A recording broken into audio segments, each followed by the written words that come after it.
What's going on, everybody? It's your boy Julien here to take the fear out of fitness.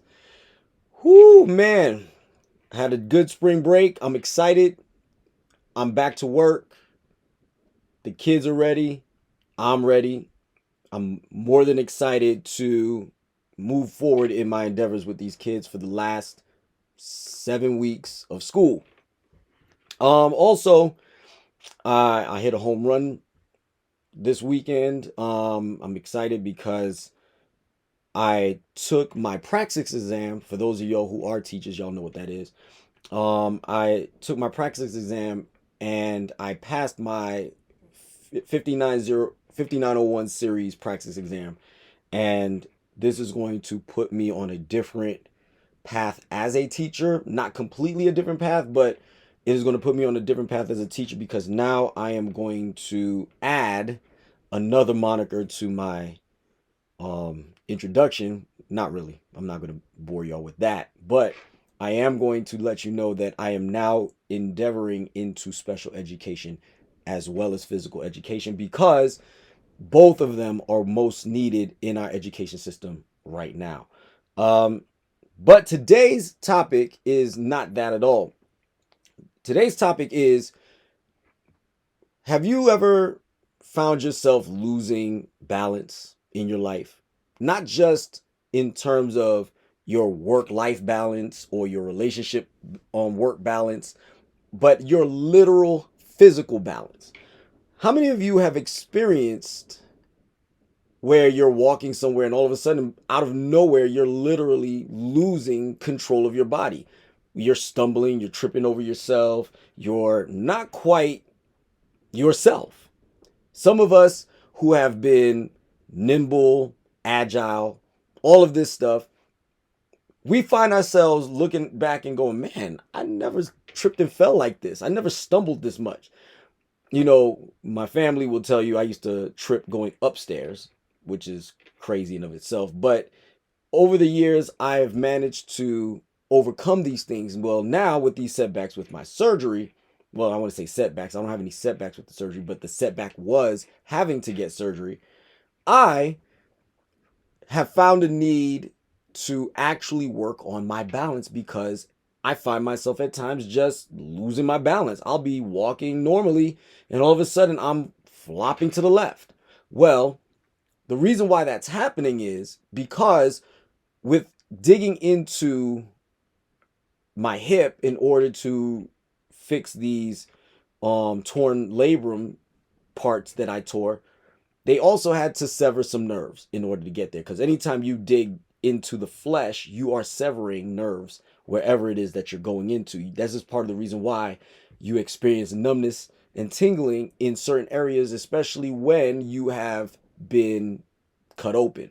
So depending on the area that they cut open, you have cut into a network of nerves, and those network of nerves go from your C bundles to your T bundles to your S bundles, right? And I'm not going to get into the specifics of that. If you want to, go ahead and look up the nervous system and the nervous system bundles, and you'll be able to understand exactly what it is that I'm talking about. However, getting into what happened to me is my S series bundles have been compromised. And as a result, I'm losing my balance at times. Muscles are in fact firing, but the problem is that what's going on is that I'm also finding myself to being where I'll literally be carrying things and I'll find myself losing my balance. And luckily for me, because I have some athletic training, I am not falling, but I am finding myself losing my balance. And it is important for us to incorporate balance training in our training from young, but even more important as we get older. Ladies and gentlemen, I'm no spring chicken. I'm 46. And this type of training is even more important as I get older because when I reach my greater years, 70, 80 plus, I need to be able to know that my brain and my body are communicating effectively and my balance will be in the best condition that I can possible. So, what is balance training, Julien? Is what most of you are asking by this point, if you haven't shut me off by now. Um, the balance training is simple.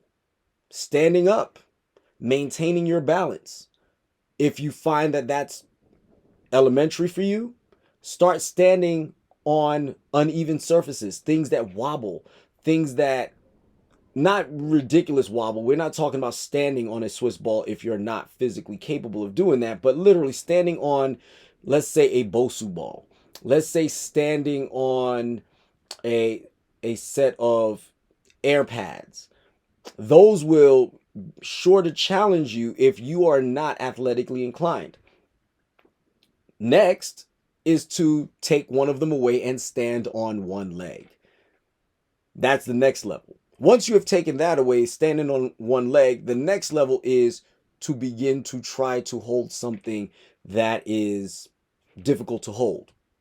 Say a bucket of water, a medicine ball, things with fluid in it.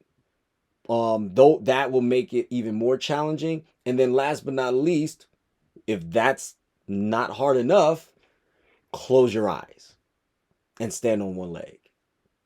Or even stand on both legs and close your eyes. You will feel disoriented simply because you cannot see. And this makes you bear down on your core more. You will need to be more proprioceptively aware of what's going on around you, feeling things as they happen to know whether or not you are on balance or not. And last but not least, it will help you learn how to regain your balance when you have lost it. Say, for instance, you fall off of the apparatus that you're standing on, Bosu ball, air pads, RX pads, things of that nature. Those things will help you far beyond just simply lifting weights or running and jumping. While running and jumping are very great proprioceptive exercises, they don't challenge your brain and your body connection. And it's beneficial where you use these things that I've suggested to help you become the best version of yourself. So I'm not going to roll with the moniker this time because I'm really excited about what's coming. So all I'm going to ask you to do is go ahead and click that subscribe button, click the all notifications buttons, so that way you can get every bit of content that I share out with you. And don't forget to like, subscribe, share, follow me on Facebook, Instagram, and on YouTube. Peace out, everybody. Have a nice day and be the best you.